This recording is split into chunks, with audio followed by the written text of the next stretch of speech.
Right, welcome back to another video. This one's slightly going to be a bit different. We are fitting power steering to a Kswap EK. Whenever people go Kswap on their car, they always loop the power steering rack, and then that will allow them to still have fluid running through the rack, so it makes the life of the rack last a lot longer. Some people want the ease and comfort, like myself, to fit power steering to the car. So the parts required to do Lanta's car, as she's got a K20A2 completely stock, these are the parts that's required to go power steering on the car. One, we've got a power steering pump. We've opted for the Accord K24A3 pump, bolts up exactly the same. We've also got 10mm inner diameter pipe, about 2 meters length, so we can go from here back to the rack. We've also got the two fittings. These are PTFE AN6 fittings. These will then go on to the AN6 PTFE line. You've got to make sure it's PTFE, because on the inside it's got a bit of a plastic that allows it for a higher pressure. And then when you do put the line on, I was in the middle of making the line and I forgot to record, but you've also got this bit that goes inside it, allows it to all go together nicely. You've also got the bottle. The bracket is already on her car. She's on the way here as well. This one, I think we're using the EK standard one because the pipes go either way. So if you can see from here, I have one pipe going forward, one pipe going back. So it just makes things a lot easier. We've also got the power steering belt. This is a non-AC power steering belt for a DC5. I've used 7PK1345. We're going to see if this one works. If it works perfectly fine, good. I've got another one that's 5 more longer that I thought might have worked with my setup back in the day, but we'll see. Depending on how you do your return, you can either order this M16 by 1.5 to AN10 in a diameter. Basically, this allows the return pipe to go back onto rack, or the standard line that comes off it. This is also M16. You can also cut it and use that. So usually the vehicle is already fitted with this. You can literally just cut it, slide the pipe onto it, and it'll still work. So it saves you however much you spend on that. It saves you about this. I think it's about £10 for this fitting. So we've also got the hybrid racing power steering fitting. This is a low setup, so it allows the line to be fit to the car so it doesn't get in contact with the bonnet. There's only one thing, or a couple of things. Jubilee clips I don't have here because we have it in a box, and also an M14 by 1.5 to AN6 that's also fitted on the rack, which then connects the high pressure line, which we're going to have a 90 coming off it. Well, it would be this way, and then that line would then follow this way onto the pump. So I'm just going to make this second line. The first line we've already made. So here's the line here. We've already made it. The belt size depends on what setup you have on your car. Next week's car would be K24A3 completely stock with a K24A3 crank pulley. That crank pulley is slightly bigger. I'm going to guess it's 7PK by 1387 length. I've done a bit of research. I can only see that it could be around that. If it's not, we can always measure it with a piece of string, go around all of the pulleys, and then allow for the tensioner to obviously spring back as well. But this is what I've done for a K20A2, and we're going to try and do this for Lanta's car today. Also, don't forget to get power steering fluid. I always recommend genuine Honda power steering fluid. It isn't too expensive, and you can get it at all Honda dealerships.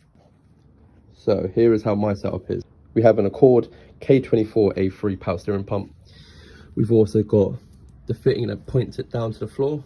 The previous one I had was pointing into the belt. Every time I was driving, I used to rub a bit here and would push the belt off, even if we tighten this a lot. We've also got the standard EK9 or EK4 EJ9 power steering pump with bracket. As you notice, one pipe goes in and the return comes out from this side. Some of them have both pointing this way, because sometimes they have a oil cooler around this section underneath the bumper. We then have a PTFE high pressure line that goes to the rack. It has to be PTFE because if you run a normal AN line like this one here, which is usually done for fuel or oil, like an oil cooler, this wouldn't be enough pressure. This usually has about 3000 psi pressure going through it, so you do need to have the PTFE lines for the power steering. It then goes all the way back to the rack. I don't know if you can see it. There's a lot of things in the engine bay. I've heat wrapped it mainly because the manifold's right there, and due to being turbo it does get very hot, so trying to make things a lot easier.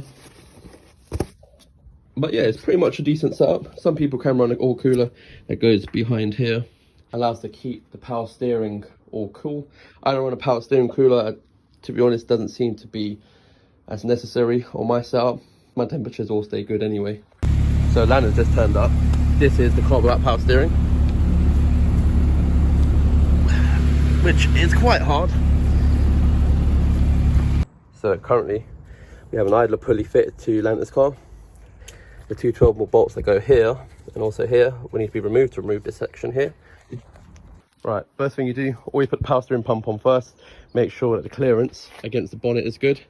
If it isn't, then you might have to do some adjusting on the bonnet itself, as in cutting the inner skin, and also make sure that the belt that you've got works as well, because if that doesn't work, before taking everything apart, make sure that the belt and the pump works and is all to the correct tension. If you notice here, there's a line, this line, and that has to be in line to proper tension. So far we've got up to here. We've had to cut the bonnet a little bit to get everything to work perfectly. We've got the engine on the highest setting. The main reason is we don't want to hit the sump off the ground. And we still currently got the aluminium, or aluminum, as you American guys say, sump. But there is a company online that sells a 4-inch pulley. We do have more belts that can be used when we do change the pulley size. But so far, that's on. The high pressure line is going on in a second. Hopefully the clearance is good there. We also got the fittings down there as well. Again, not too sure where we last left off. We had a box of random pipes, which we found a nice perfect. Oh, that one seems to be moved. I'll have to just adjust it slightly. And then just doing the low pressure side, and then we're going to put fluid into it. But all the lines are fitted. We've gone lock to lock with the car jacked up so we can get all the air out as much as we can. We're now putting the overflow bottle somewhere else, as it was in the way where the power steering bottle is. As you can see from back there, first time actually making a line myself, and it hasn't actually leaked this time. But we'll see how it goes. We're going to get Lants to drive around the block and see how much she likes it. So how do you like it? I like it. Now look, literally not even moving. With ease. So once again, I forgot to do an outro. So the total cost of the whole power steering kit come to about £120. Some bits we already had lying around. Found prices of those parts on eBay, which I've added into the costing. But hopefully this gives you a brief indication of how to do a power steering kit on your Kswap. If you like this video, press the like button, leave a comment and subscribe, and I'll see you in the next one.